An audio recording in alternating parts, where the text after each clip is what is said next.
evening, hellbenders, trolls, gulls. Gulls? Yeah, like seagulls. Seagulls? Yeah. Oh, damn. All right. I couldn't think of anything that rhymed with troll. Yeah, I think you did pretty well, all things considered. Seagull. There we go. All right, let us know you can see us, hear us, and we will get going with Brenda Crew already beat you to it loud. Yes. Very good. All right. I have 2 eyes this week. Look at it. Fully functioning eyes. Yeah, so the antibiotics and the steroids were a success. I am keeping my eye patch because I might end up needing it in the future. We never know what's going to happen. We are still investigating Blackthorn Lake, and we think that might be the cause of some of these strange maladies that have befallen me. So I'm going to just take that eye patch and tuck it in a back drawer and just keep that for later. I'm going to be a little more careful with what I do and kind of take care of my sight a little better as well. Because being with an eye patch was not fun. That was not a fun experience. Depth perception. I had no depth perception. I looked. And the pirate jokes get real old, real. That they do. I think I looked pretty cool. But other than that, yeah, I was over the pirate jokes pretty quickly. But yeah, doing good, functioning properly, everything's good. But I just want to welcome you to our Monday night show. This is our weekly show. We do it 7:30 p.m. Eastern every Monday. It's sort of an informal hangout where we get to hang out with you, the Hellbenders, and discuss all things weird and mysterious in the world. It's pretty freeform most of the time. We have some simple guideline here, a little guardrail we have here, but that's about it. Other than that, we kind of just go at it. So if you have any kind of questions you want to throw at us, you can throw those in the chat. And of course, super chats are always appreciated. Which Curtis Whitaker has already taken full advantage of. Don't hurt us, Curtis. Always in there. Much like the other 51 weeks out of the year. Thank you so much, Curtis. We greatly appreciate you.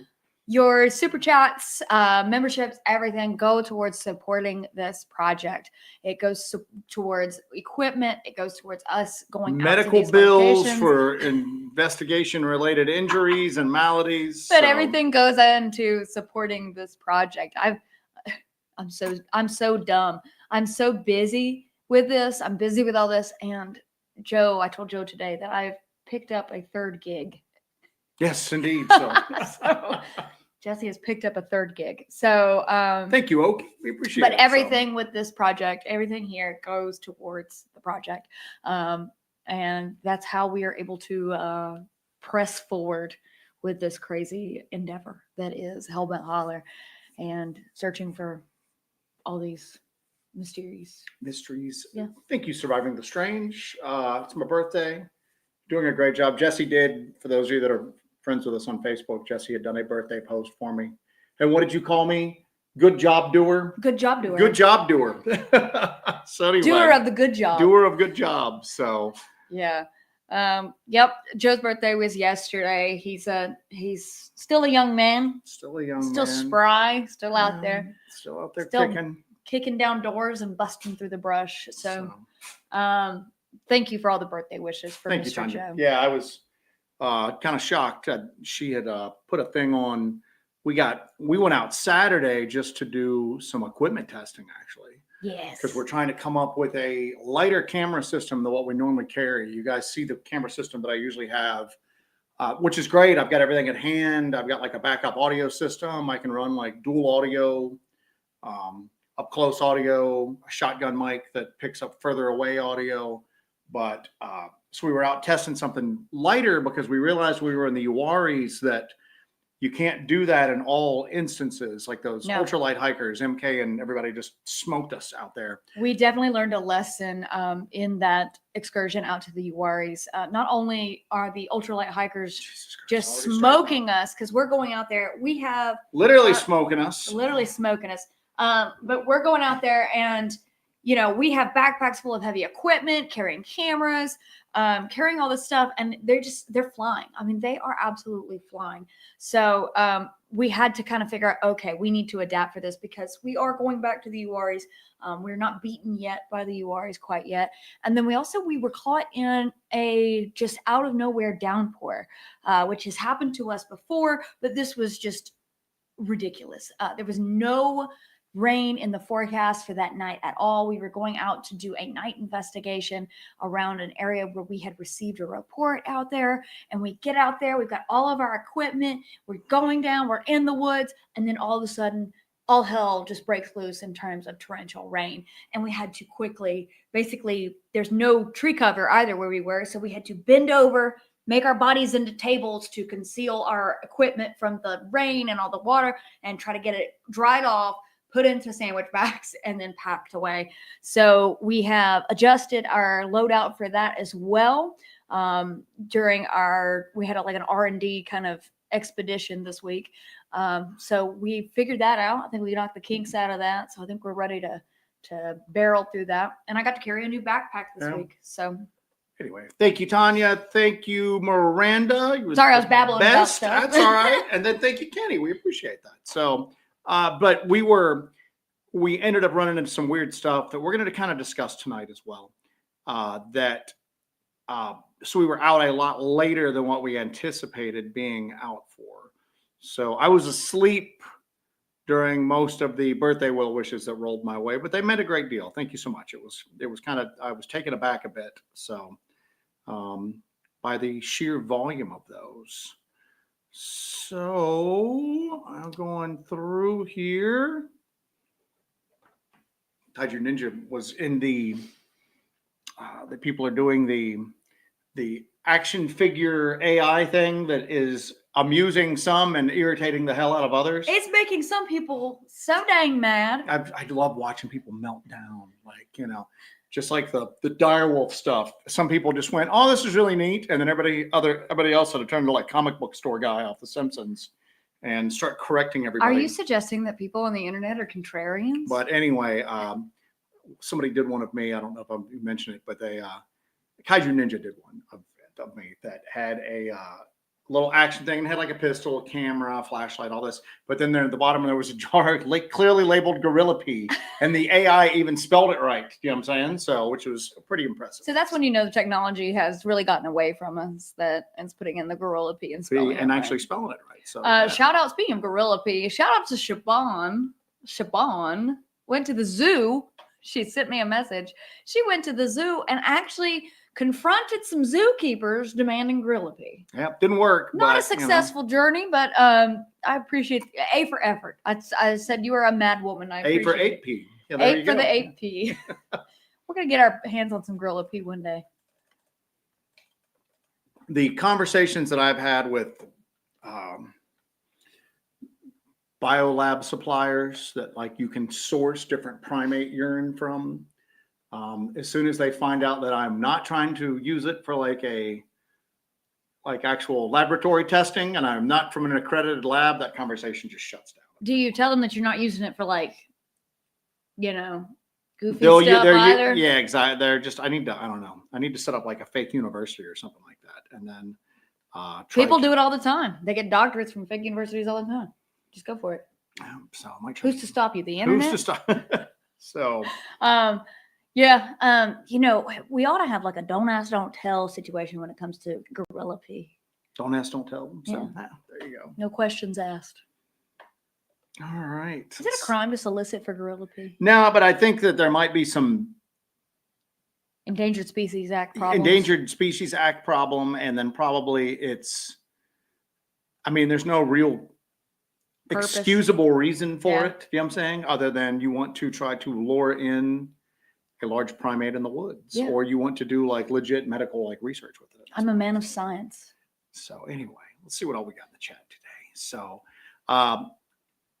we went out Saturday and we were trying to run a lightweight camera system because what we need to do is we need to be able to be a bit more agile in certain instances. I mean, especially over like long drawn out, multi-day, because generally when we're on an investigation, it's like 2-3 days. But if like we're doing like 5-6 days, we're not sleeping, usually by like third day or so, we're like done, man. Yeah.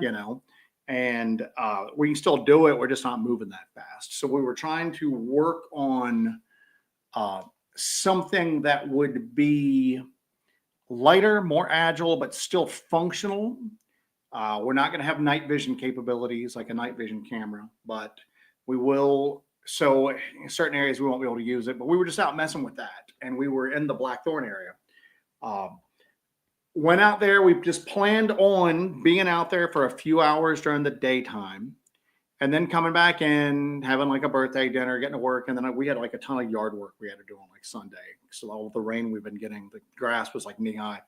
So we weren't planning on really being out that long. And the day was pretty uneventful because we're constantly trying different camera settings, different setups, trying to see if we can make like, these much smaller, lighter cameras function well enough. And then trying some secondary recorders, just trying some different stuff out. I mean, because we don't want to miss anything. We want the highest quality footage we can get while we're out there. That's why we get these cameras and everything. And we don't want to miss any audio as well. So we've got a whole new setup for how we're doing this, so we can get the highest quality audio and video possible while still being streamlined and able to move around very quickly. Carry on. Layla, just saw that. I'm glad you are cancer-free there. Good Lord, woman. So, heck, down with skin, face, 20 stitches on the face. Well, luckily you got that gone. I'm sorry to hear that. Then Jay Satori asks, how does one collect AP? Very, very, very carefully. That's how one does that. Or very aggressively. Or very aggressively. He said Apu's boss, damn it. So we were out there. People are offering to send me gorilla pee. No, I do not want your urine. Like, thank God we don't have that P.O. box anymore. The P.O. box is P.O. box is done. So if you send, don't even try it. If you're sending samples of your own urine it's just going into the ether. Yeah. And Boo Bear, it's considered a biohazard. It is. That was what got me, is that they can ship it safely, but they have to know that it's being received safely. And that's where we don't have the facilities for that. I'm going to get some regardless, eventually anyway. I don't know what sort of international crimes I'm going to have to commit in order to get it. But David is desperate for us to get to the damn point here. What's going on? See this? Chat, please send them some money so they can get their new toy. We have our cameras, by the way. So we can get to the show. You know what, David? We're never getting to the show now. Where is this person? I put it up here. Anyway, continue.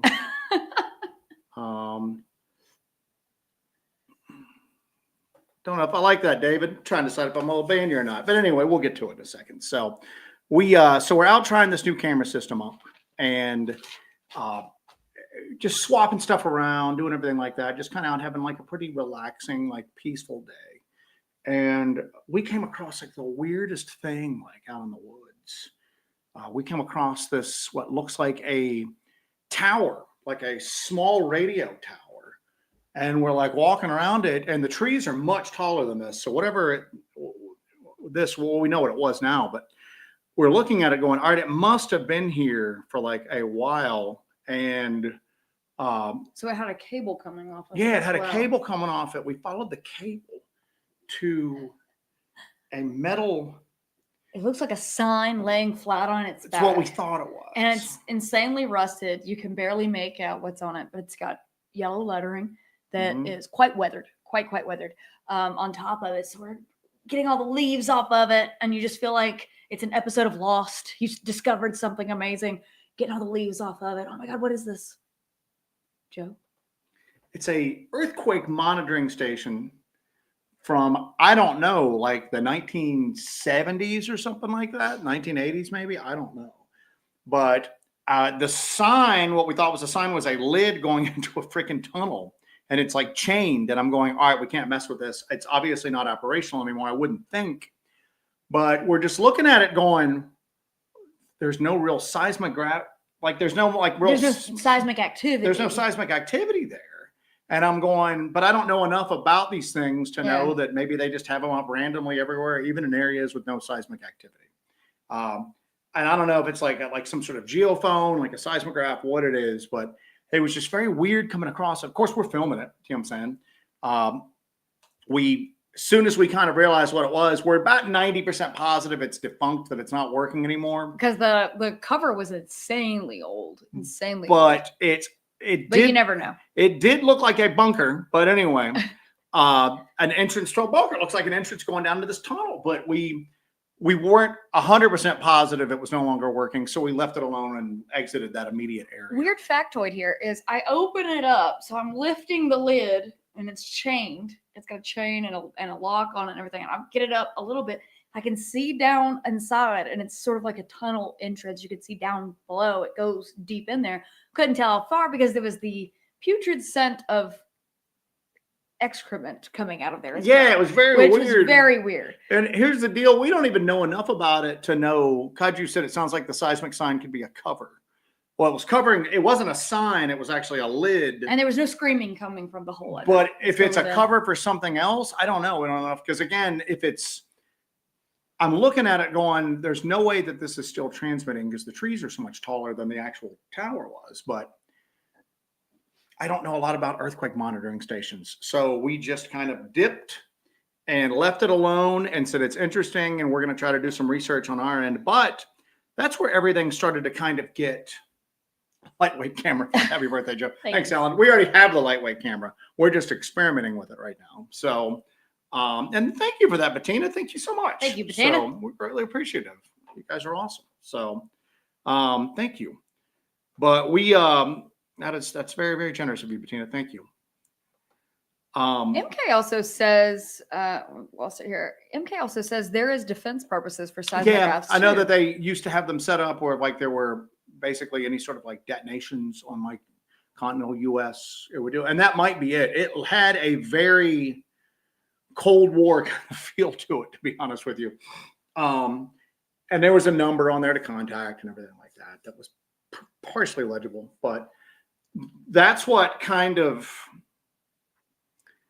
moved us into like a different area of the forest, because we were like, listen, if this is monitoring, we don't want to mess with this a bunch. We don't want to. I hate it when people mess with equipment that's left in like the woods.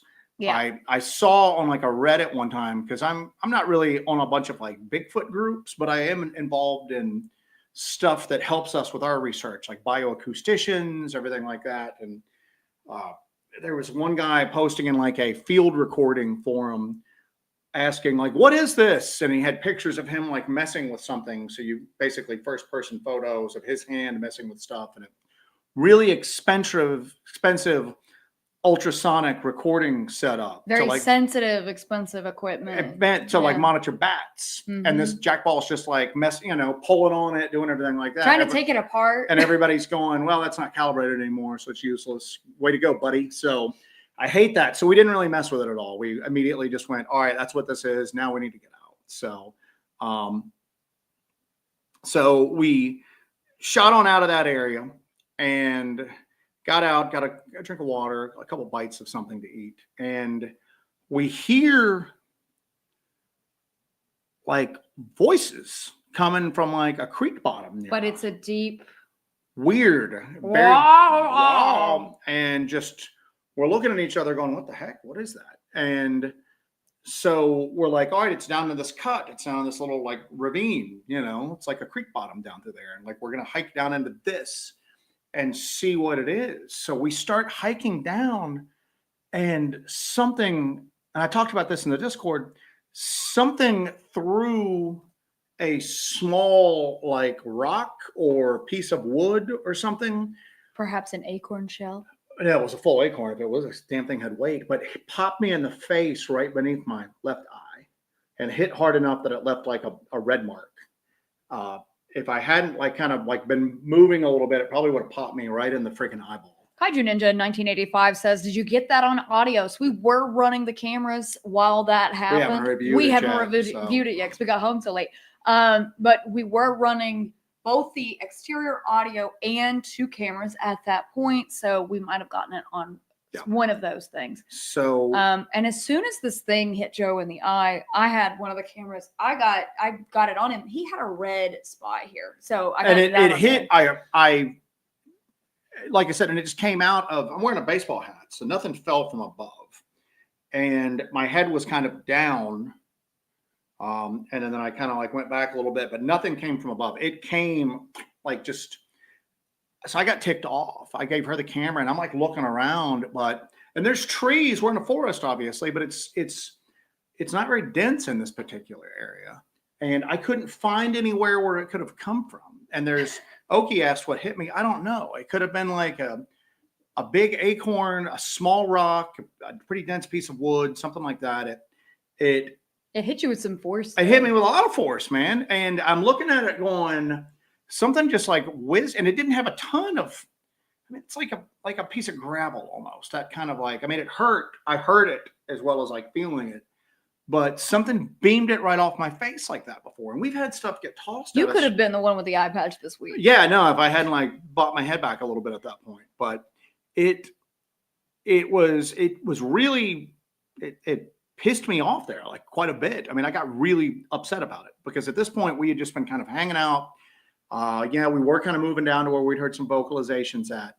But at the same time, it's just dick move, man. You know, it's just a dick move. That's all there was to it. You're about to go into like the forest bouncer mode. Yeah, I was extremely like agitated by it. But it was fast. It was coming in sideways. It didn't come down because you were wearing a hat. So if Yeah. something was coming down like that, Hit I it would have like hit you right on there. the bill. Hit it on the brim of my hat. So, but something just beamed me right in the face with it. It was extremely irritating to me because it was, I don't know. It seemed like it was aimed right for my eyeball. And I know what people are going to say. Well, it would have thrown a larger rock at you if it really wanted to hurt you. Da da da da da.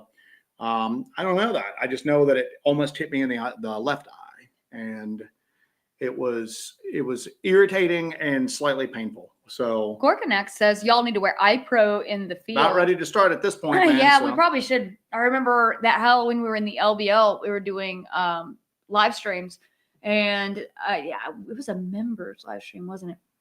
Joe's ahead of me, and he's going down. We're headed over to where we found that second abandoned tent. We're headed down in there, and Joe's right ahead of me. He's like, "Stay close to me, stay close to me." And I'm behind him, and he walks through a limb, and he just walks straight through it, doesn't hold it, and it just fling, almost took my eye out. I think it is time we probably start wearing eye pro. Get some of those Walton Goggins. Walton Goggins goggles? Yeah. Goggins goggles. MK sent me the pair of those, like not a pair, but sent me a link to them. I thought they were fake. Nutslap goes, a Bigfoot hit with an acorn. I don't know what hit me with an acorn because it didn't look, that's what was so confusing is that in the immediate area, there was no cover that was big enough for something like that to hide behind. It's not a very thick forest, at least through that particular area. There's a lot of pine through there. I couldn't see anywhere where something large, and I looked because I was ticked at that point. I couldn't find anything. I couldn't find somewhere where it could even have hid at. If it moved off immediately after doing it, we didn't hear it, and you would have heard it in that forest. It's very weird. I don't know what, but something threw a little object with a pretty decent amount of force and just popped me right in the face. Jeff Matlow says maybe Alpha Genesis moved their super secret monkey warrior research lab out to the Blackthorn Lake area. We do have some theories about what is out there. There is an area out there. I don't know if we've discussed this publicly or just in our member streams because we've divulged a lot about the area in those, but I don't know if we talked about this publicly yet because we are just now getting into that series of videos and releasing those. There is a peninsula out there that is restricted, that you're not allowed to actually go out on. And we found some old aerial photography, as we're wont to do, that have buildings out there on that peninsula. So it's restricted area. It's actually federally restricted, I believe. And they're running power out there, and there's no power anywhere out there. And we were out on a peninsula across the lake from that particular peninsula over there, and we saw light coming from there. Mm-hmm. So we do not know what's happening there. Hopefully it's not some sort of super secret monkey warrior lab. Super secret monkey warrior lab. Hey, Marcus, thank you, buddy. I appreciate that. We can hit up biker bars, only he'll be the designated driver. But so it was just weird. So that at that point, we were curious about what we had heard in this like creek bottom, and then I was just like, oh no, we're going down there definitely. Now we're definitely going down. I'm like ticked. I'm agitated.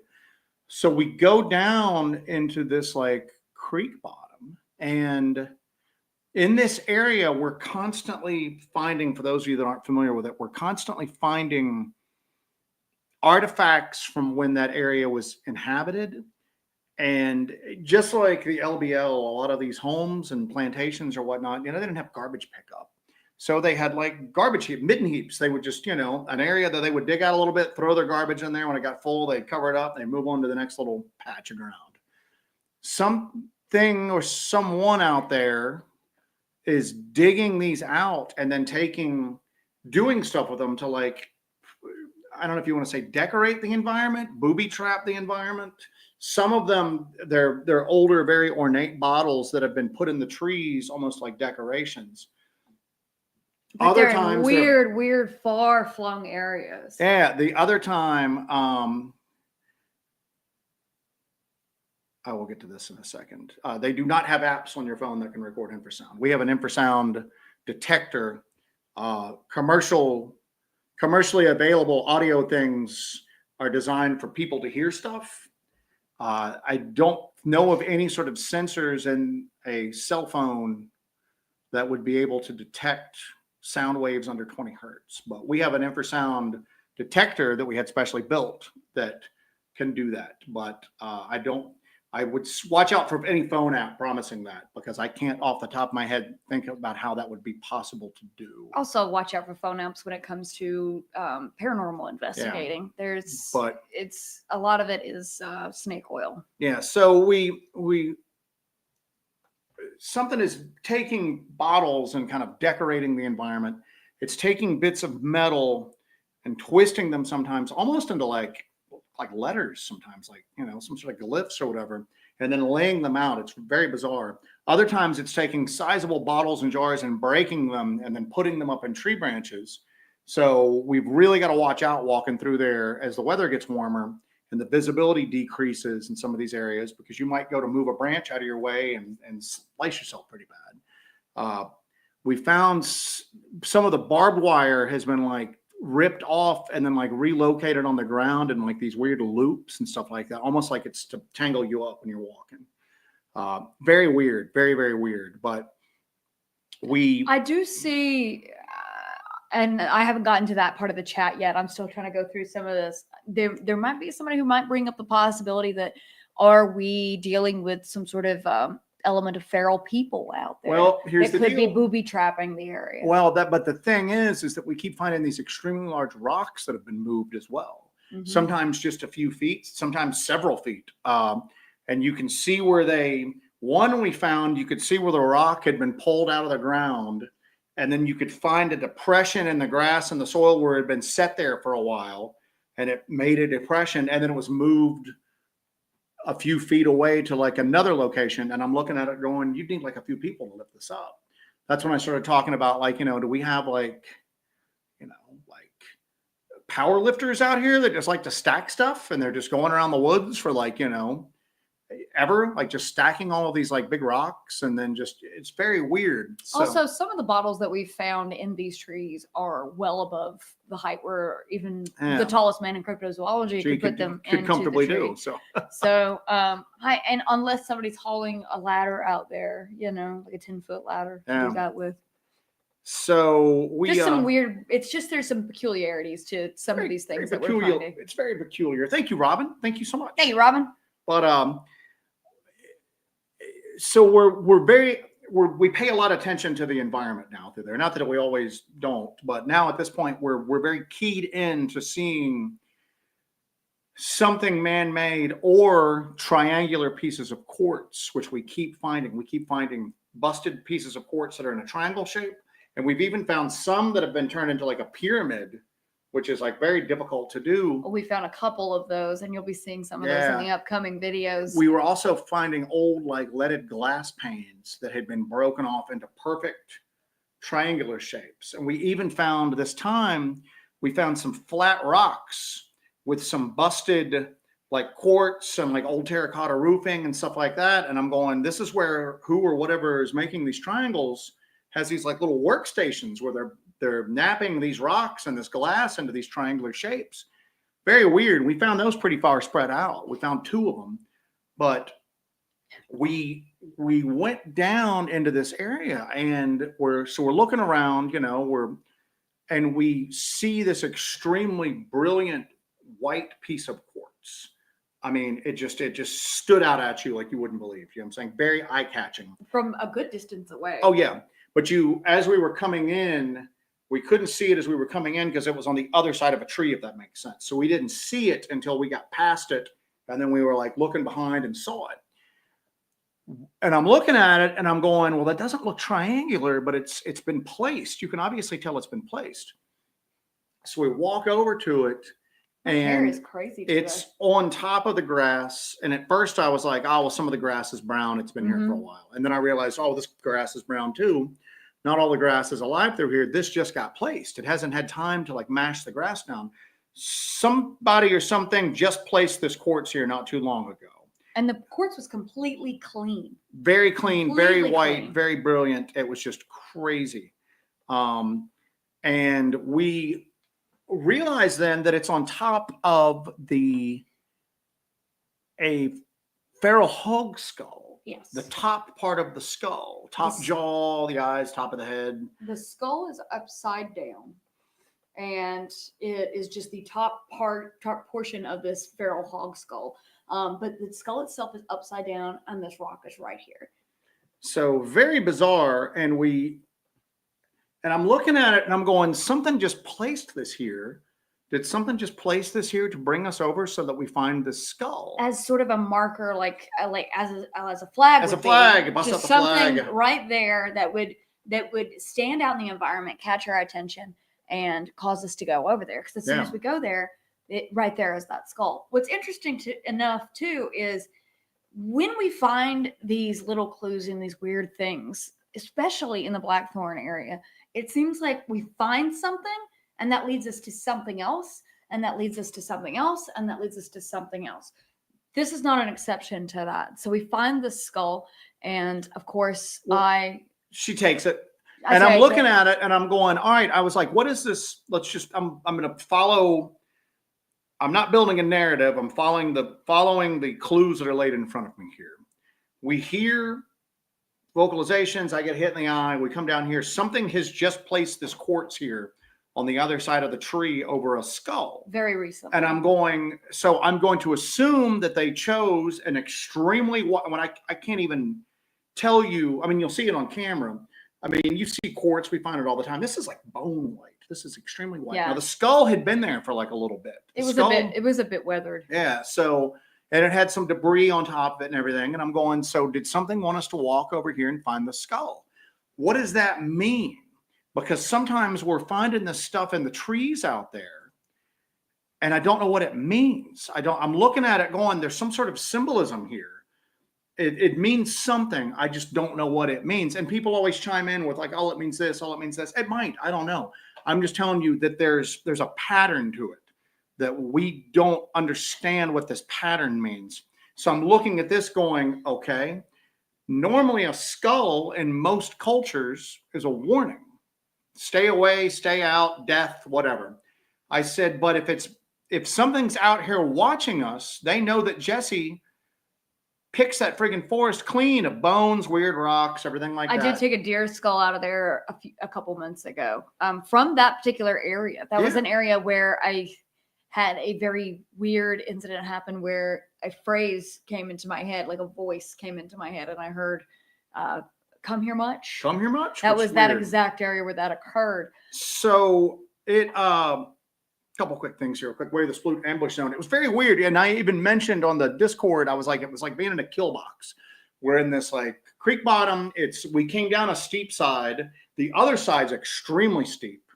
And then you basically go down the only easy path that's taking you to water at that point, to the lake. So I'm looking at it going, we got down here and we were scrambling and we're not getting out of here quick.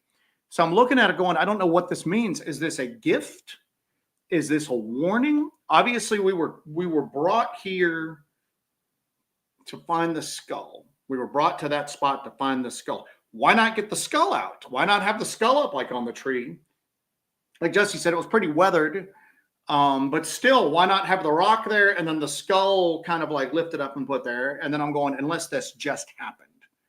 And the skull again has been there, but unless something just put this quartz here, like minutes before we got there, or even seconds before we got there. But prior to this, I have taken bones out of this area before. So and matter of fact, that comes up with Kaiju had a one there. I've got some stuff marked hold on here. a second. He just put up there. Marcus asked, do you tend to bring home a lot of souvenirs from some very creepy locations? Have you ever had anything strange happen at home from said objects? Yes. All the freaking time. All the time. Yeah. I think part of that is why we have such strange luck when it comes to things. Like we'll have runs of bad luck, and I think it's because of my collection. It's not just bones from these locations, but I do collect stuff from pretty much every location we go to, and bring it home. I recently collected a pottery shard that I'm trying to identify and see if I can date. It's flags on my nerves. Flag joke. Kicking the flag out. Anyway. I recently brought home a pottery shard that I'm going to try to identify and date and kind of get an idea of when it's from. But I've brought home things from areas that are very, very dark. Yeah. It's just a variety of things, whether it be stones, bones, bricks from haunted locations. And that's where I'm at, is because I'm looking at this going, thank you, Two Shadows. Thank you, Two Shadows. Greatly appreciated, sir. So thank you. So I'm looking at it going, I don't know what this means. Obviously, we couldn't see it coming down. We only saw it once we got past that tree. You couldn't see it on the approach. You saw it once you got past. And I'm looking at it going, well, so what does this mean? Is it here for us to find? Did this just happen? Did it just get placed here? And now we found the skull. So what does this mean? So then we start finding like vertebrae, like laid in like a path. And we're following this path of like vertebrae, and it takes us down to like the water's edge. And this lake is pristine. You've seen this lake before. It's the same lake where we were at that old abandoned boat launch. And there's no garbage washed up or anything like that at all. There's nothing. It's just this pristine shoreline, but we're on a little inlet here where this creek bed that's barely flowing, this creek empties into the lake. And we're there and we're looking around, and it's gorgeous, man. The sun's going down soon. It's almost dusk. There's bass jumping. It's, and it's the night of the pink moon that was out. Mm-hmm. The pink full moon. We had a full moon on Saturday. So we're looking around, and I look over to my left, and I'm like thinking I see something, because you're starting to lose light. Sun's starting to go down. You're getting into that blue hour. And I'm thinking that I'm seeing a patch of bark missing from like the side of a tree. And I almost didn't walk over there, and I keep looking at it, and I'm going, we keep finding weird stuff in the trees. I'm going to go over and check it out. And it was the jawbone that we assume goes with that skull that we found the top of it. Yeah. It's a feral hog jawbone. It's about the same size. But it was a distance away. It was a distance away, and it's wedged down, upside down on that tree branch. And that's what's on the thumbnail of this video tonight. And there's spider webs connecting the jawbone to the tree branch, showing that it had been there for a while, probably the same amount of time. But it's right at the water's edge. This is right at the water's edge. And I'm going, well, what does this mean now? You know what I'm saying? I mean, you find the skull, you follow a trail of vertebrae, and maybe you could go, well, a feral hog died there and some water came after it had rotted away. Not that far. And moved the skeleton. It didn't get this jawbone up a tree. That didn't happen. That just didn't happen. That was placed by something with hands and wedged down on there. And then I'm looking at it going, well, what does that mean? It's here at the water's edge. There's a symbolism going on there. I don't know if it's something's being communicated. It may not be we may not be the target for it. We've made ourselves the target. We've made ourselves the target for it now, but there's signs, there's symbolism, there's language of a sort going on out there. We found, and is it in this video that we show it? Old rusted metal pieces of farm implements that are laid out on a log, and you're looking at it and you're going, this almost looks like lettering. This looks like this means something, This looks like this means something. We find little things with like bottles on like these like stick bottle things, and a person could do them. A person could do them easily, but a person ain't moving these rocks. No, and the locations in which we're finding these things, it's Yeah. highly unlikely that people are going out there. to It's these really places. crappy going out there. There's open wells everywhere, barbed wire Mhm. everywhere, thorns everywhere, which is why we called it Blackthorn Lake, because of the barbed wire and the thorns, broken glass, sharp metal. And yeah, we're there, which so that means other people could go there too. And I would be going, there's people here, but the moment we found those rocks and the same area that we found that really large footprint in the anthill. We talked about that on a previous show, that we were in an area where we park at, and that's where we think the game wardens will go down and like get out and kind of check around a little bit and then get back out again. So because we've seen other tire tracks in the area we park at, but we get out and I look down and there's an ant hill. It says the ants started to come back up, and there's a large bare footprint in the middle of these like ant hill. And I'm looking at it going, what the hell? I mean, and the ground was too packed down everywhere else, but this ant hill caught a perfect track, and it wasn't a boot track. And then you tie in the other weird stuff that's happened, and I'm looking at it going, I don't think that's people doing all this stuff in these trees, man. I mean, you would have to live out there. And if somebody's living out there doing this, they're leaving no sign of fire pits, food, there's no modern garbage out there.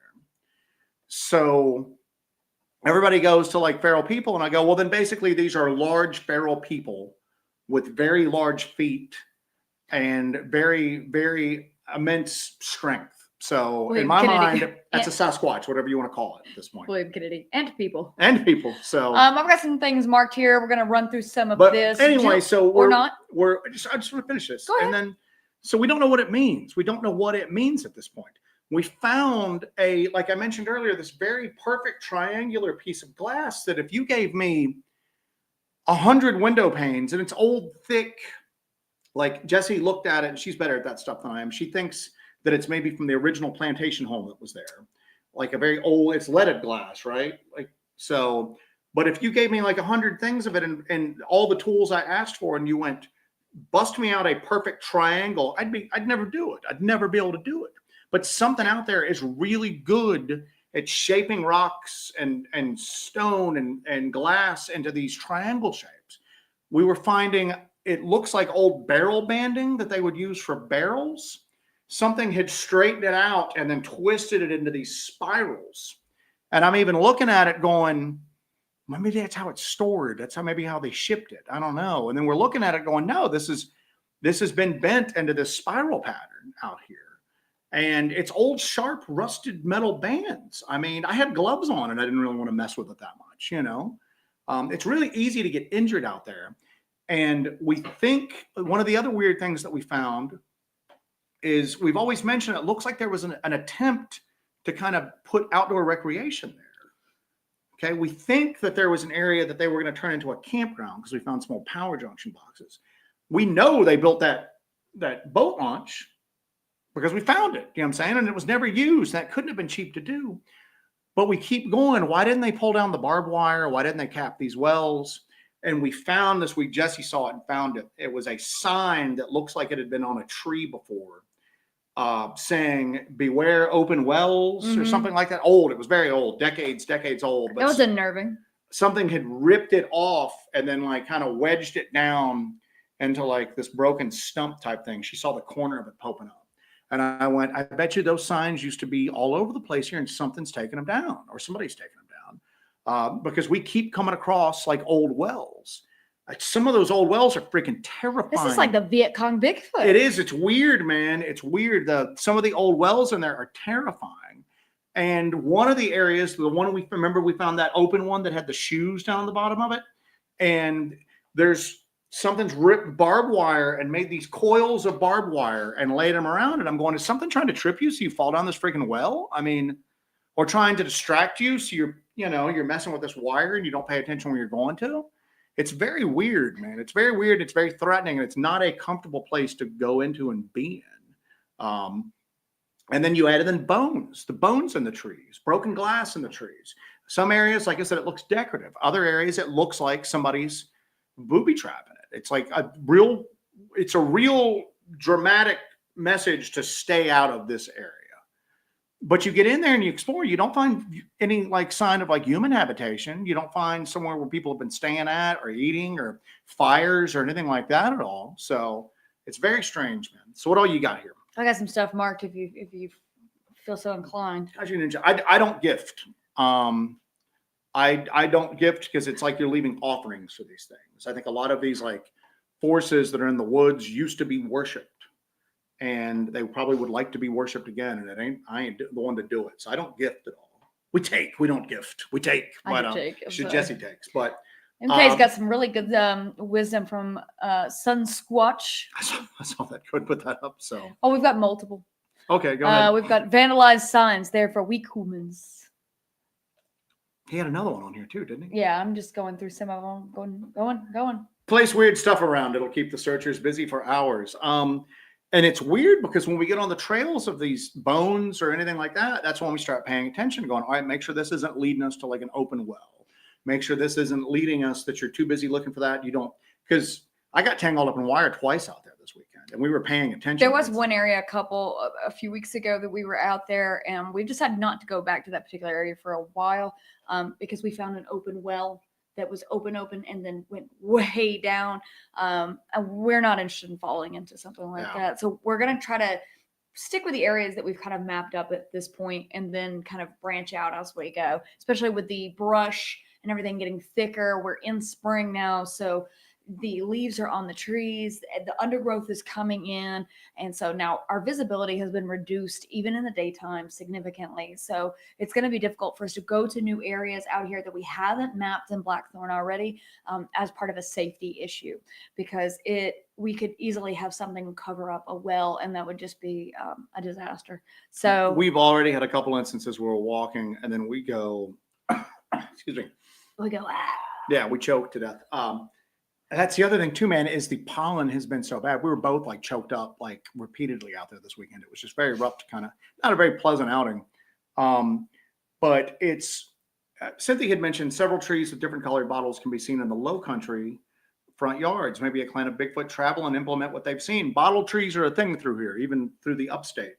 And that's the first thing I looked at is this just people out exploring like we were? They take a break, they're bored, they start, and that's what I thought at first. I'm going, somebody else has been here and they were bored, there's bottles around and they just were doing this. But we're talking instances of things, and it's a pattern of this. This is spread over miles. That's spread over miles and in completely different miles. areas that are completely different terrain. I could imagine perhaps somebody would go into one area, but I wouldn't see them going into this other area that is, 10 miles deep in. What we found, the plantation site number 1, that was a very, very long hike, and we found similar things out there. That is a very long and grueling hike. Julie Bug says maybe something saw Jesse taking the other bones was gifting her the skull. Possibly. And that's the thing. I looked at it going, I don't know how to interpret this. Normally skull, if I was with anybody else other than her, a skull would be a warning. But I did just get beamed in the eye too. I don't know. Maybe it didn't want me to come down there and it wanted you to come down there. Somebody said, is it flirting?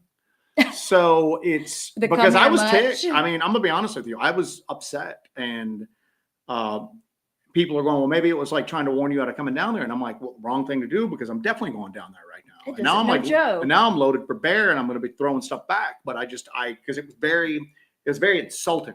It was very insulting more. It was insult more than injury, although it hurt, but you get in there and I don't know. Again, if it was just the stuff in the trees and we didn't experience anything else weird there at all, we didn't see the big rocks, we didn't see the tracks, I would think, even though this is miles and miles and miles from even the nearest small town, maybe somebody's living out there. Maybe somebody's gone all hermit mode out there. This is a hermit mode that's like in the gyms 5 days a week and getting a lot of protein to move these rocks around, though. Unlike no hermit we've ever seen before. And has big, large, misshapen bare tracks. This is like a Chad hermit. Yeah, the Chad hermit. But it's very weird, and the the skull, we're finding trails of stuff more than anywhere else. Bottles laid out in the trail. The one area we found decorative bottles. We were following a trail of decorative bottles. And I'm probably going to get the order wrong, and I'll have to look back at the footage, but we start finding decorative bottles, and then we start finding like broken bottles and sharp metal in the trees. Bits of barbed wire that had been like repurposed to kind of tangle you up. And then we started finding bones in the trees like that. And I'm like, all right, well, the message in the trees here has gotten steadily worse. Okay.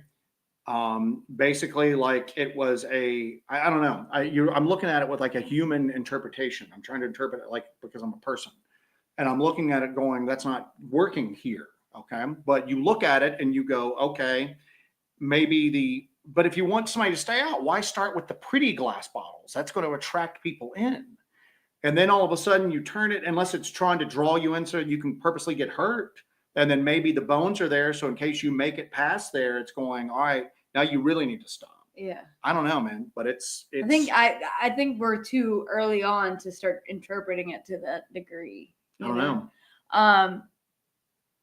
What happened after that is pretty interesting too. I do have some stuff marked if you want to go into some of that.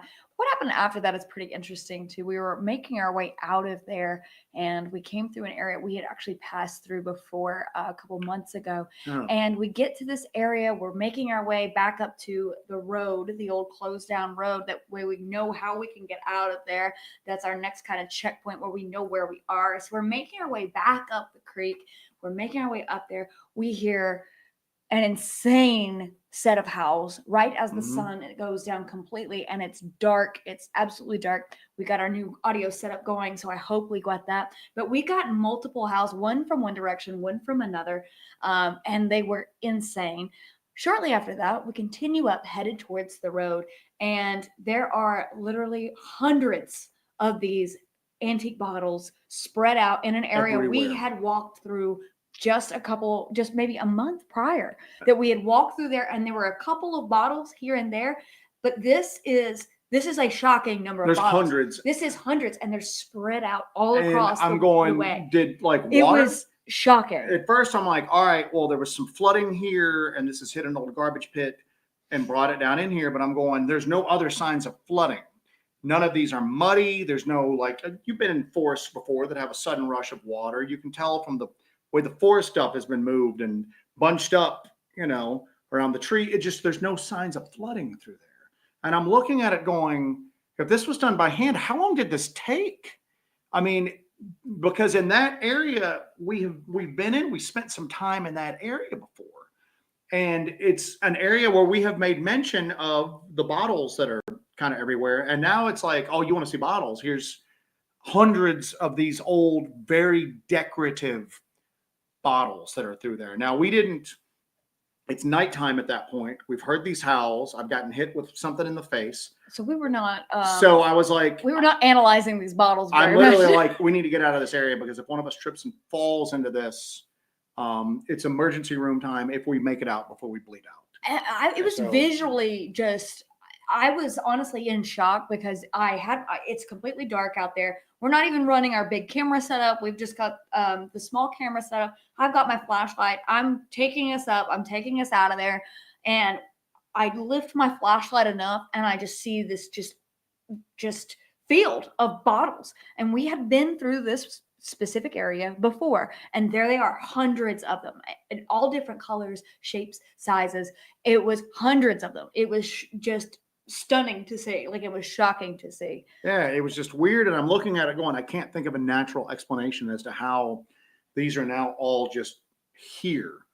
And I mean, when you see it on camera, I mean, it's wild. And I'm going, there's something there that is responding to our continued presence there at this time. And I don't know what the response is supposed to mean, but I'm going to say this right now. Taking that like rock to the face or whatever it was, is pretty much coloring all of my instincts to say that no, it's not a good response, that I don't think it wants us there. At least it didn't want me there. So, and again, that might have been it. That might have been you stay away. I want to give this girl a skull. I don't know. I don't know, Joe. I don't know. You never know. I do like the skulls. You do like the skulls. When was the last time you got me a skull? That's true. I carried the damn thing out of my back. So, and where the sploot, any footprints on or near the water on the banks of the lake? No, we didn't see any we tracks always down check there. that too. That's something I'm Yeah, very nothing adamant. now this time. That's something I'm very adamant about checking. When we have any kind of mud anywhere, I'm looking for prints. Now the quartz that had just gotten placed there was not at the water line. That was we did find a print over where the skull was. Yeah, but it was very difficult to tell. Yeah. Like you're dealing with forest stuff. There's leaves, there's pine needles, there's twigs. But not by the lakeside. Yeah, but near the lakeside, nothing but the jaw that was next to the lakeside, that jawbone wedge in the tree had been there for a while. But the quartz hadn't been, and we didn't find anything definitive there. So, but then again, unless you're hitting the right just type of ground and the right conditions, that area is not going to take prints that well. Yeah. You got to look for these areas like softer ground, wetter ground, stuff like that. So let's see what else we've got. I got some mark there. Oops, I'm not in the marked stuff. That's why none of this makes sense. By the way, Marcus says common sense in the process of elimination is at least telling you what it is, and trust your instincts. They will serve you well. Yeah, my instincts are saying that I don't know. It's very, my instincts I'm trying not to default to, there's Bigfoot or something equally strange running around these woods. And there's logical explanations for all of these. And if you look at a lot of these individual placements, you go, well, I could do that, So if a person could do that, why do you immediately default to it being something else? But then with the frequency and then the other weird stuff that's going along with it, I'm looking at it going, and I guess you still can't rule out that there's weird high strangeness and weird people there. Yeah. But none of this looks people-like. Yeah. I mean, I wouldn't want to. I'm not, and we don't find any other evidence of people there.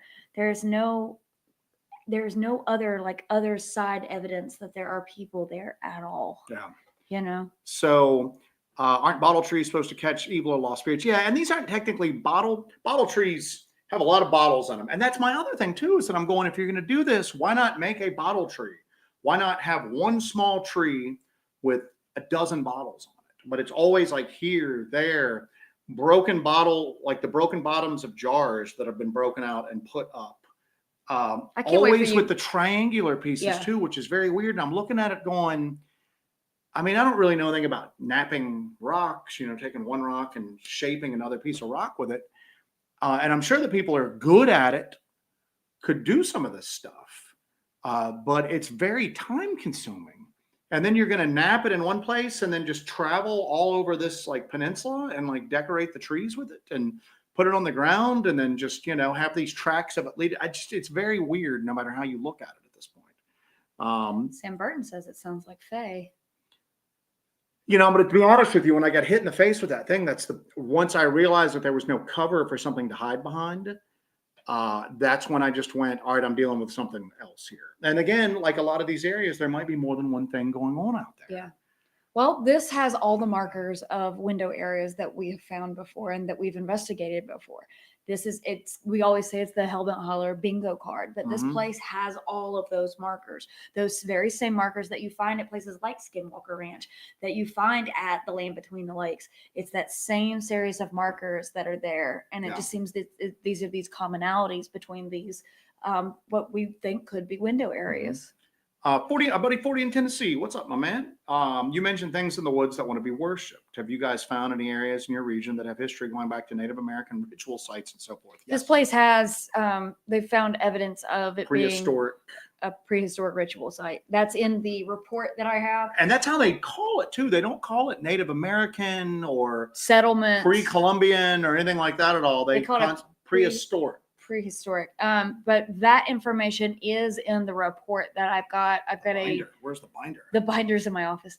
I have a huge report on this area that goes into the history and everything. There was a study done on the area for really, I don't see a reason why the study was done.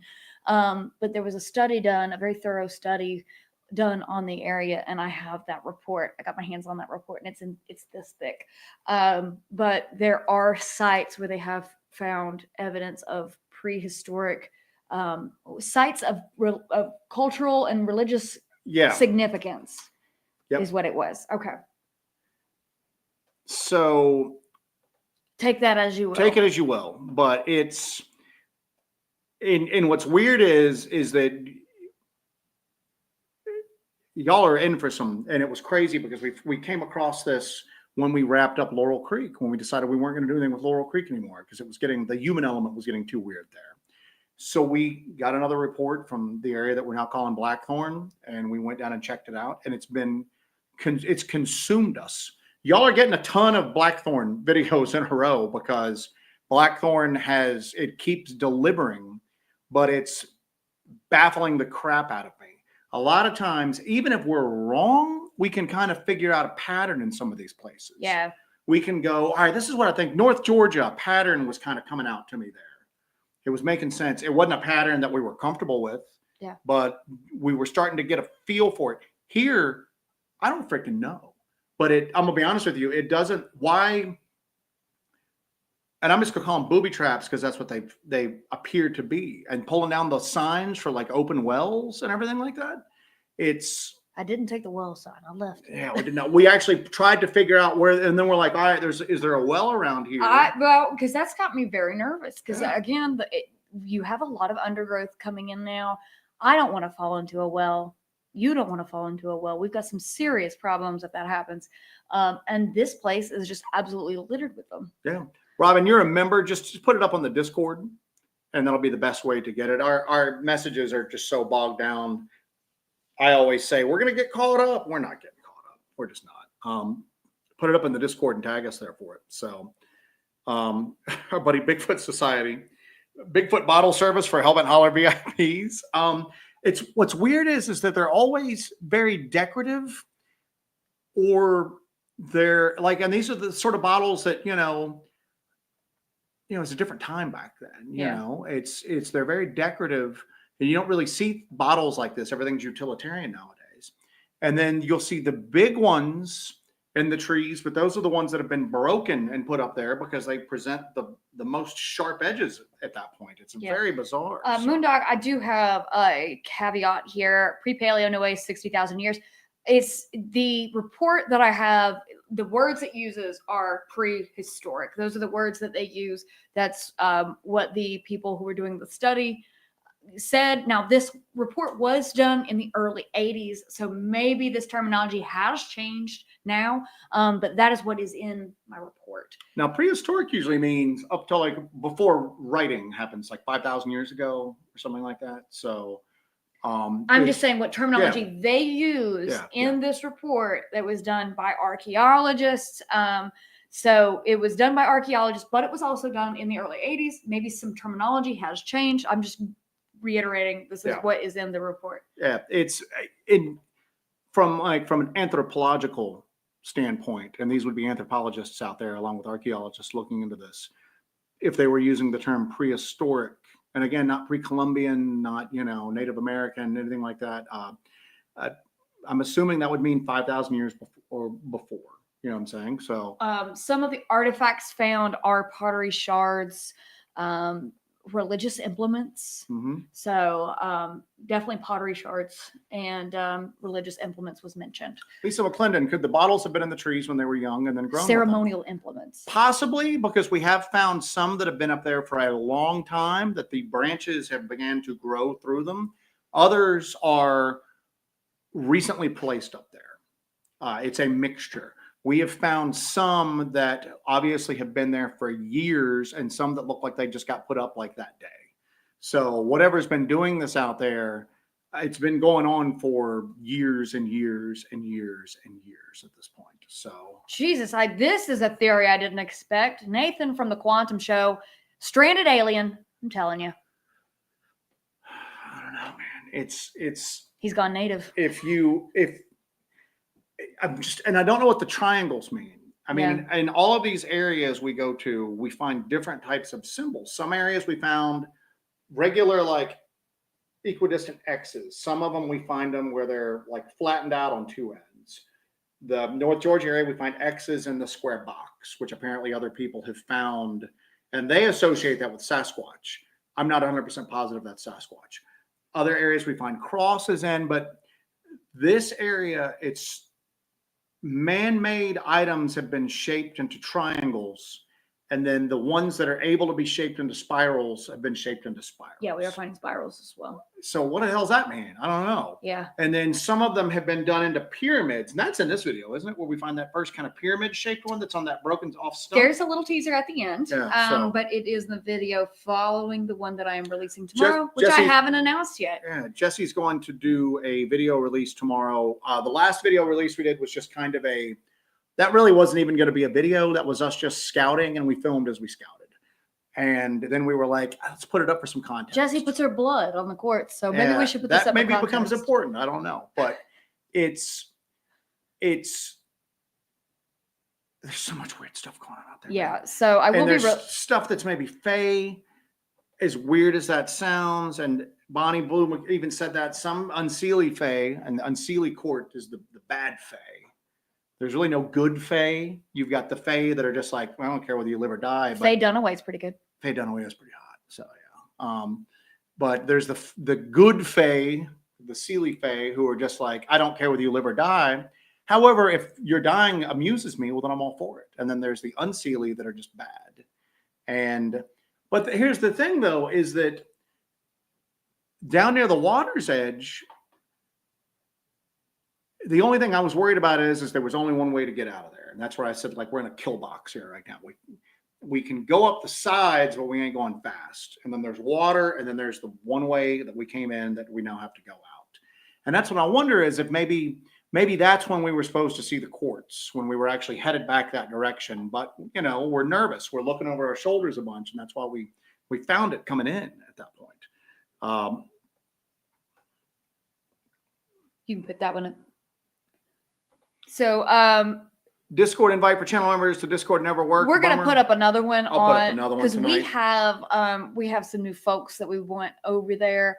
So we'll put up another one, and that's going to be on our channel, in our community page on our channel, but it's going to be under the members section. So, we'll do a post when we wrap this up. So keep an eye on our posts on the channel, and we'll put the posts. But so I don't know, man. It's weird.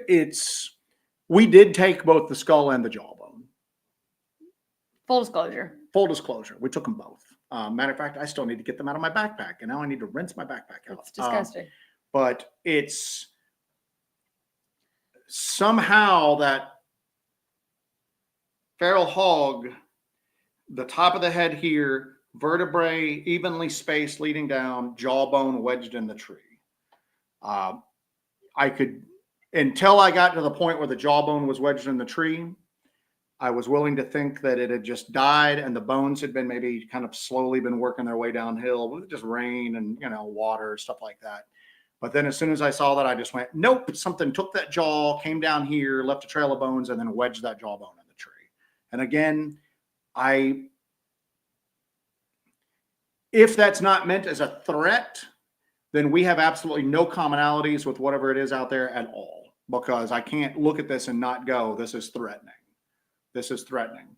You can try to like game it out any way you want to. Let me put it to you like this. If that's not a threat, whatever is out there is so alien and different to us that for the bone thing? Huh? How is that? That's not so alien and different. I mean, I'm just saying if it's not a threat, I can't see that. I thought, well, if it started out with me getting hit in the face and then we're finding bones in the trees. Assuming those two things are connected. Yeah. Well, I mean, I guess you can't say that, but you know? It's, Oki's talking about feral people don't exist, y'all. I'm of the same opinion you are, that there are people who have dropped out of society that are living in some of these areas, but they're not like cave people. They're not like, you know, they don't speak, they wear furs or run around with like they're sticks. not even like Tommy Lee Jones in The Park Is Mine people, you know? Tommy Lee Jones in the what? The Park Is Mine. Oh, that'd be awesome. I'm not messing with those like, but there's not like tribes of feral humans out there living. No, I don't think so. That would be pretty easy to figure out. I think Miranda wanted us to do a knife check. We got to get that. Go right ahead. That little I find it Set here. mine down. I took my glasses off. I'm blind. Miranda Crew. That's my girl. Night check. Go ahead, mister. Well, you go first. You always go first. No, go first. All right. Let me pull this little baby out of my pocket. So I have a ProTech automatic knife. Now this thing is so cool and so cute. It's a ProTech. I got this. We got this for my birthday one year. It's got a little tiny mother of pearl button there. You see that little white shiny little button? Mother of pearl button. Look how tiny it is. Bam! Look at that action. This is the Runt. Like me, a Runt. A teeny tiny little knife. Look, I can't even put it in my whole. Look, I look like a normal big man with this thing. Look at that. The Runt. Joseph? I also have something very small and tasteful. Oh, understated. Jesus, So Lord. I have a Work Tough Gear B44 Bowie. I got you that for Christmas for year Christmas. before last. Yeah, you'll see me carry this every once in a while. It has a halberd type, like a type sling that I can like actually wear, because you can't wear this on your belt, but you can kind of drape it over you and literally just kind of have it like right through here. It carries pretty freaking well, actually. So, but yeah, that's I have like a Bowie thing. There you go. There you go. All right, let's see what else we've got here. So anyway, I'm open to, especially when you start to see the videos that are coming out, I'm open to theories, ideas that people have as to what we're encountering out there. Remember, we have also had, this is the area where we've had what did I call it? This is crazy Bigfoot conspiracy type stuff. Mm-hmm. The gunshot and the something wailing and then the helicopters and all of that. We've got a question from Turdog. What's up, my Turdog? 1999. Thank you very much. And here's a little question there. Now that you have a feel for Blackthorn, 50-50 woo and Bigfoot, or heavy one way or the other? I think it's too early to tell. There's woo going on there. And that's disappointing, because if you guys remember when we first went there, we were jazzed to find a Bigfoot, like I want like a traditional Bigfoot, bust out the flags. You know what I'm saying? Get the flags going. A Bigfoot, like traditional Bigfoot area with none of the other associated weirdness. Because quite honestly, the associated weirdness got a little hard to deal with in Laurel Creek. So, and then it just has morphed over time. At this point, I don't know. I'm going to say, but we've found tracks. We've heard the vocalizations. I don't know. And that's what's irritating me about this place, is that I feel kind of off balance because of just the constantly evolving type stuff that goes on. And again, we haven't seen a Sasquatch there. But all of this other weird, I get hit in the face. We find these bones, something's pulling the old signs down that you would have alerted us to uncovered wells at this point. Something's making spiral barbed wire, like booby trap things, like tripwire things back through here. It's just weird, man. And it's not human-like behavior. If there was a human hermit out there, they could do things to keep people out of an area. I don't think we've ever gone with like a hermit theory before. And I'm not going with it here, because this is maliciously childlike in a lot of ways. It's like malicious children with great feats of strength who don't worry about getting tetanus or cutting themselves on all this stuff. Sort of like Sloth from the Goonies. I've never seen the Goonies. Oh, I forgot. I've never seen the Goonies. I don't know that reference goes past me. I don't know what that means. So. We could go with Master Blaster. It's just a child. But it's do that again. He's just a child. He's just a child. But he is so I don't know, man. I just look at it and I go, Joe has entered the Wu-Tang Clan. And we haven't really even busted out a lot of the weirder equipment out there yet to kind of really we haven't. Because we were going at it, we were kind of hoping. We've been going like Bigfoot heavy into these areas. You know what I'm saying? Stuff that you would need to look for Bigfoot. We haven't really busted out. The one time we used any sort of the other like sensor tag, that was weird. but we just haven't really done a lot of that. And we were really lightly equipped this past weekend too, because we weren't planning on being out there. And then all of that changed when we found the tower.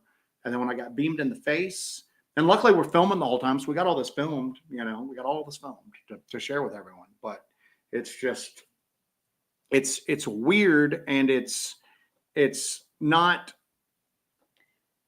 it's so weird. It's like we can't get our bearings on it. We can't. I think that it's too early to tell with all of this. We did take one piece of ghost equipment out there a few weeks ago and got some very weird responses, very disturbing responses.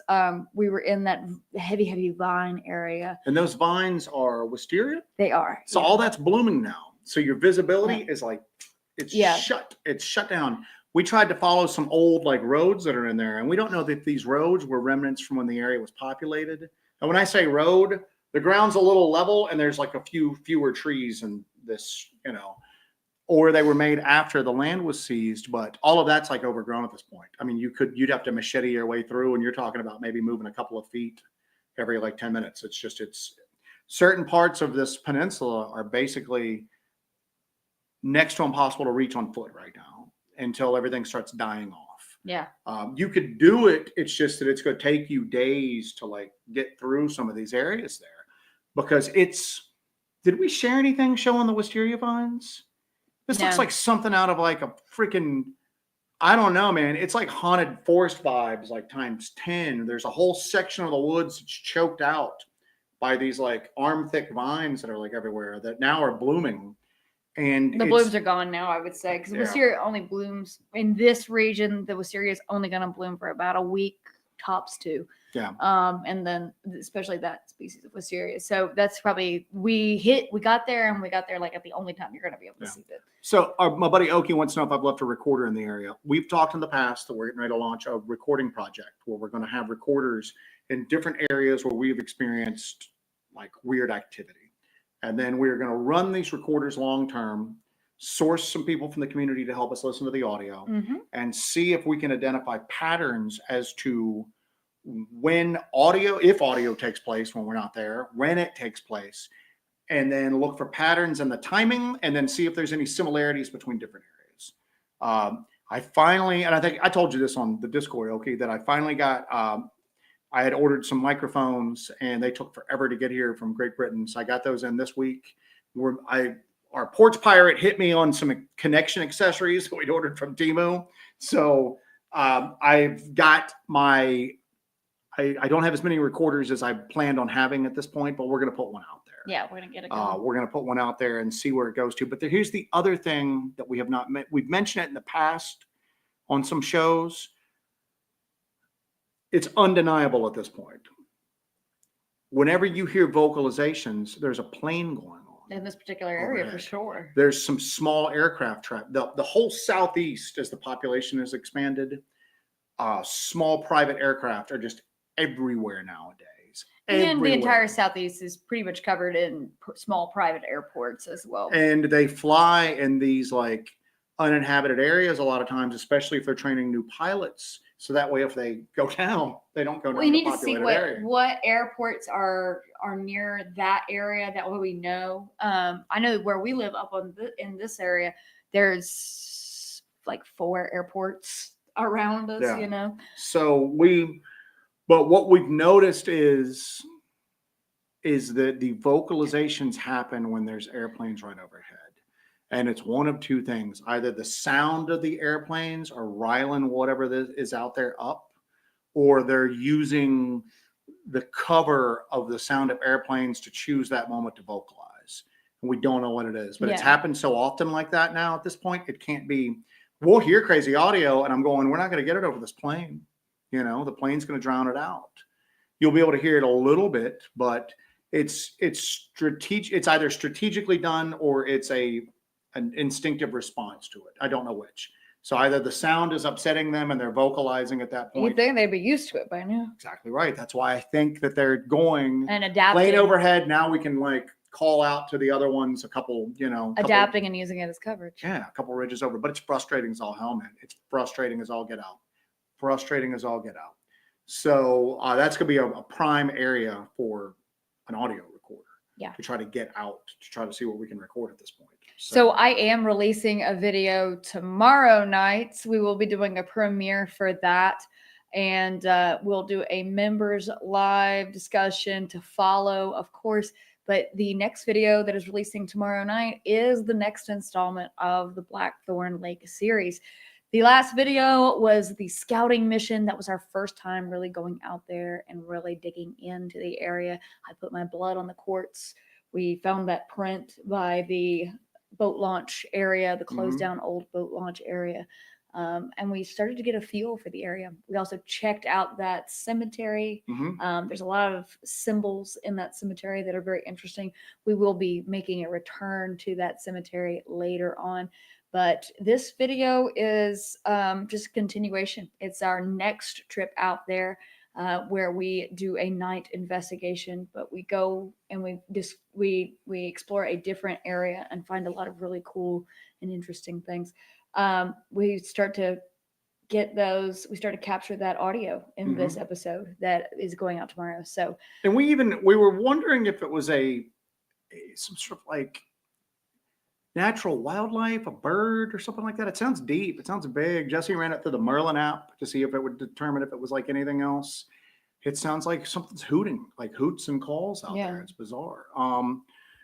But that's exactly what we're hearing. We heard that Saturday. Jody Ferguson says, I really appreciate that you and Jesse don't jump to the conclusions. You're always trying to figure out what the evidence is without jumping to the conclusion when it's this or that. You're true researchers. Thank you. If you've ever read like Max Brooks's book, World War Z, about like the big zombie war, it's kind of cheesy, but it's an awesome book. There was a thing in there that always stuck with me. It was called the 10th man rule. And that means that if there were 10 people talking and everybody was in agreement, one person just would be honor bound to disagree with everybody, even if he privately agreed with them. But you were never allowed to have consensus on anything. One person had to disagree with the other 9 and argue it as best as they could just to make sure that they didn't fall into groupthink. Yeah, groupthink, traps, getting like too complacent with it. And that's kind of, even though there's 2 of us, that's what we kind of do, is that like sometimes I see the patterns leading me in, but I don't want to be led down that pattern yet. I don't want to be led down that path yet. I want to try to think of other things that it could be while still acknowledging that it's taking place and that it's weird. Look for other like interpretations of it, even though I'm already going, this is what it seems like to me. Yeah. Try to fight that and try to start like, and again, don't deny the evidence. Don't deny what's happening to you. Don't try to debunk that. But also don't fight the evidence. I think when we're out there, when we're in the woods, when we're experiencing what we're experiencing, we let it take us where it's going to take us. We don't fight it, deny it. We keep a very open mind. I'm very open to what is happening, what could happen. And if anything at all wants to communicate in any kind of way, that's kind of the goal, is go out, be completely open and receptive and not combative, and then sort of analyze what happened after, Yeah. But at the same token, it's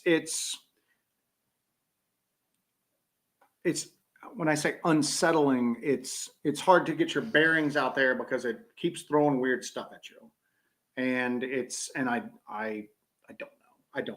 And I'm even looking at the triangles, the pyramids are indisputable, but like the spiral stuff, we found like a really weird example of that now. And I'm looking at it going,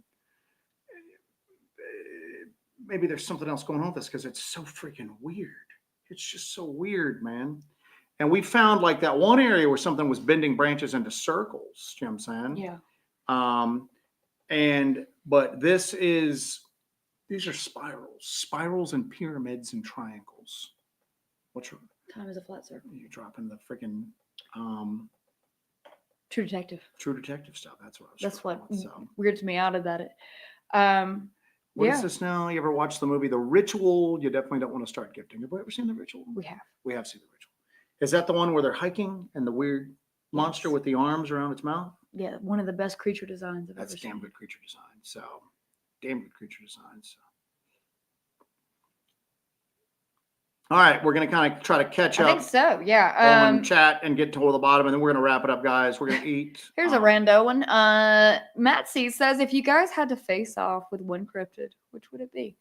I would like face off as in like see one, or are we talking like if I had to fight one and then it's like a fight to the death? I think fight to the death, I'd do the squonk because I could just punch it. Squonk's where I'm going to with that I'd too. punt it. Yeah, I think we Yeah. got it. Now Hey. if it's like if I get to choose, all right, I want to see one dead on Class A sighting. I want to see it and know it's 100% real. Bigfoot, Bigfoot, because I want to see if what I saw when I was a kid matches up to this. I want to know if that was real or if I hallucinated it, dreamed it, somebody hoaxed me. Yeah. Real quick, Matt C had said, "Morning, guys from UK. What will it take to get credible?" Having a hard time talking tonight. To get You have not had a single problem talking tonight. credible proof that Bigfoot, Dogman, and crawlers actually exist. Bigfoot, it's gonna take a body if that's possible. I think a body is pretty much the answer for all of those things. I don't even think that eDNA. Yeah, it's just not enough. Is just going to be environmental DNA or even regular DNA samples. There's always going to be that question of you don't have a match to it. You just know that it's not on the data bank, and then it's going to be like, well, it was a corrupted sample. Yeah, contaminated. I think for pretty much all of this, I think that video evidence is important when it's not in. How long's TikTok? 7 seconds, 11 seconds, whatever. I don't know. I've never been really used it. I don't trust anything that I see that's just presented without context. Yeah. I don't see what happened before it. I don't see it happening, and then I don't see what happened afterwards. So just those little TikTok clips, I just don't trust them. You know what would be crazy is because it's AI. If you shot a Bigfoot and you're like, okay, they're gonna take this from me, then you give the dead Bigfoot, then you handcuff yourself to the dead Bigfoot, and then you live stream. So we need to start having handcuffs there. Is what we need to do. So I guess so. And then you swallow the key. Swallow the key. But they, I think that's just it. I mean, I think if you have proper video evidence, even then, there's going to be people out there.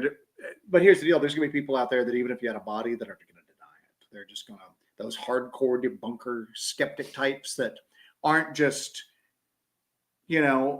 don't want to just ask a lot of questions to make sure that, what's being presented to them is true. I'm talking about the people that are just like, it's fake and I'm going to prove it fake no matter what happens. Yeah. You're never going to convince those people. So. Bettina Primer said, Jesse and Joe, have you ever thought about leaving dominoes and marbles out and seeing if you get a response? I'm hesitant because that almost comes close to the gifting portion of it. And I think that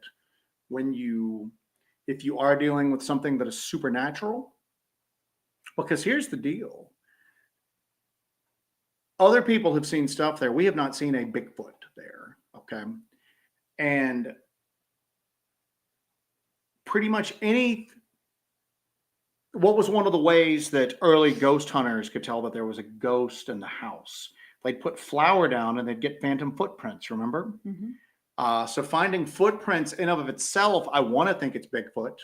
But if I'm very honest with myself, it could be something else. So far, we've had things thrown, things stacked, weird calls, weird smells, and footprints.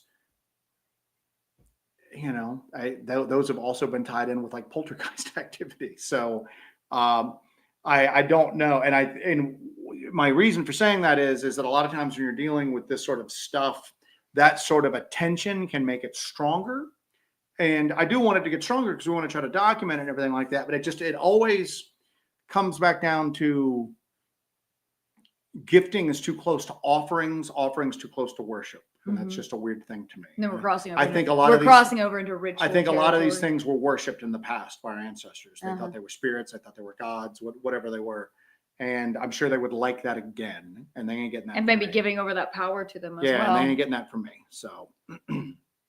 Not from this guy. Ain't no way. Ain't no way. So, all right, guys. We're going to wrap it up.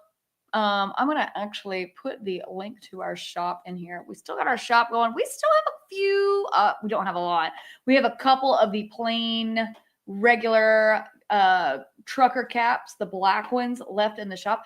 We also have a few of those El Gigantes. The El Gigantes. I know that Joe Perdue received his El Gigante, and him and Ron did probably the greatest ad for our hats ever. I'm going to ask them if I could clip that and put it on the channel because it's so good.